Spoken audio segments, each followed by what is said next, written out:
Hello everyone, welcome back to my YouTube channel. आज मैं बात करने वाली हूँ नॉर्मलाइजेशन के बारे में, यानी सामान्यीकरण।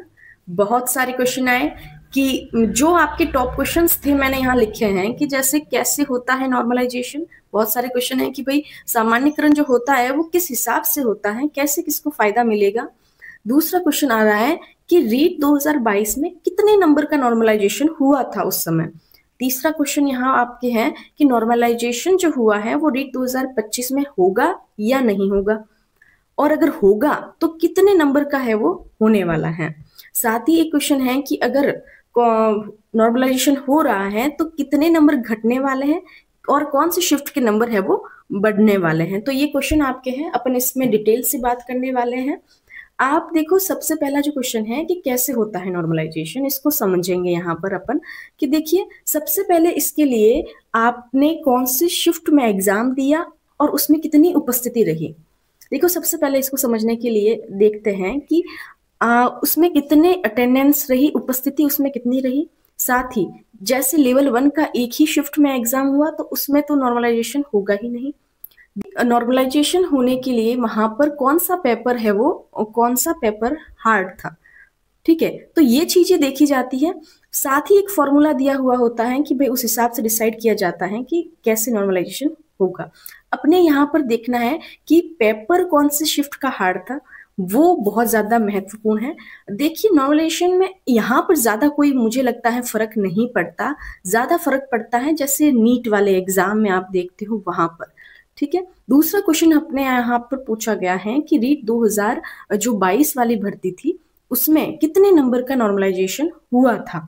ठीक है, तो इसमें देखेंगे कि 2022 वाली जो रीट की भर्ती थी वहां पर जो अलग अलग शिफ्ट में एग्जाम हुए थे उसमें लगभग 2 से 3 नंबर का फर्क पड़ा था। जिसके 90 बन रहे थे, 91 बन रहे थे, उसको 93 है वो मिला था। वो अलग अलग शिफ्ट पर है वो आधारित था। ठीक है, तो उस समय माना क्या जाता है, परफेक्ट है कि भाई 3 नंबर का या फिर 2 नंबर का, शायद हाँ 2 नंबर का फायदा वहां पर बच्चों को मिला था जिनका पेपर हार्ड आया था।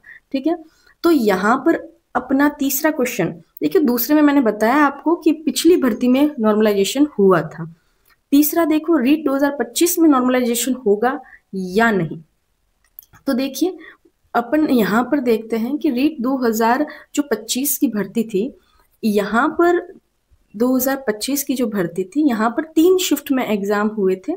जो पहली फर्स्ट जो शिफ्ट थी उसमें है वो रीट लेवल 1 का एग्जाम हुआ था। अब ये लेवल 1 में जो एग्जाम हुआ, अब उसमें तो कोई बच्चे अलग अलग थे नहीं, सब एक ही शिफ्ट में थे, तो इसमें तो नॉर्मलाइजेशन होगा ही नहीं। दूसरी बात है, सेकंड है वो शिफ्ट जो हुई थी उसमें L1 L2 के अपने अलग अलग बच्चे थे, फिर जो थर्ड शिफ्ट थी उसमें भी अलग थे। ठीक है, यहाँ पर L1 की हमने बात करी। अब देखिए, 27 फेब को अपना फर्स्ट शिफ्ट का एग्जाम हुआ था, सेकेंड शिफ्ट का, और 28 फेब को सेकेंड शिफ्ट का एग्जाम हुआ था। इन दोनों ही शिफ्टों में देखा जाए तो माना जाता है कि 27 फेब वाला जो एग्जाम हुआ था वो पेपर थोड़ा हार्ड था। देखिए, इतना भी हार्ड नहीं था कि ज्यादा नंबर का फर्क रहे। आप सोच रहे हो अगर कि आपके 72 है और 85 बन जाए, आप ईडब्ल्यूएस में आ जाए। आप सोच रहे हो अगर कि मेरे 88 हैं और 95 बन जाए, ऐसा संभव नहीं है। यहाँ पर देखिए, अगर नॉर्मलाइजेशन होता भी है तो पेपर जो हार्ड था, ज्यादा से ज्यादा मान के चलिए ज्यादा से ज्यादा 1 या 2 नंबर का फर्क पड़ने वाला है। उनके लिए बहुत ज्यादा अच्छा माना जाएगा। जिसके 91 है या फिर 82 बन रहे हैं, तो उनके लिए, जो बॉर्डर पे है उनके लिए बहुत सही माना जा रहा है। अगर बहुत कम है तो मैं अभी आपको बोल दूं कि आप यहाँ से है वो कहीं दूसरी भर्ती की तैयारी में जुट जाइए। देखो, हमने देखा कि कौन सी शिफ्ट का एग्जाम है वो थोड़ा सा हार्ड माना जा रहा है कि 27 वाली जो शिफ्ट थी, सेकंड शिफ्ट, उसमें है वो पेपर हार्ड माना जा रहा है। तो देखा हमने कि रीट में नॉर्मलाइजेशन हुआ था, नॉर्मलाइजेशन होगा या नहीं, पेपर हार्ड था। देखो, एक तरह से कहा जाए कि इतना भी हार्ड नहीं था कि 2-3 नंबर बढ़े। अगर होता है तो 1 या 2 नंबर, और मुझे लग रहा है शायद नहीं भी हो सकता है कि आपको कोई फायदा भी नहीं मिल सकता। लेकिन अगर पॉजिटिव सोचिए, अगर मिलता है तो बहुत सही है 1 या 2 नंबर का।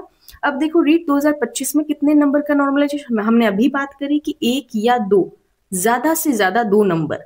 यहाँ पर जो सोच रहे हैं कि उन्हें 5 या 6 नंबर का फायदा हो, तो ये संभव नहीं है। यहाँ पर देखिए घटते बहुत कम नंबर है यहाँ पर, घटेंगे तो नहीं, ये तो डेफिनेटली तय है एकदम। लेकिन अगर बढ़ेंगे तो 1-2 नंबर, मैंने आपसे पहले भी कहा 1 या 2 नंबर बढ़ने वाले हैं, घटेंगे नहीं यहाँ पर। ठीक है, हमने देखो ये सामान्यकरण पर आज बात करी, कैसे होता है, टोटल उपस्थिति देखी जाती है आपकी। ठीक है, उसमें एवरेज कितने आ रहे हैं, देखिए यहाँ पर एक टॉपिक छूट गया कि एवरेज कितने आ रहे हैं सभी शिफ्ट में। जैसे कि अपने देखा L1 में तो होगा ही नहीं, अगर L2 में सेकेंड और थर्ड शिफ्ट की देखी जाए तो उनमें एवरेज जो हो रहा है ना, वो बच्चों का कितना प्रतिशत आ रहा है वो भी देखा जाता है। उसके बाद में तय किया जाता है कि नॉर्मलाइजेशन करना है या नहीं करना है। तो एक मैंने बहुत बड़ा डाउट आपका शायद क्लियर कर दिया होगा यहाँ पर। और भी कुछ क्वेश्चन है तो आप जरूर पूछिए। Thank you so much.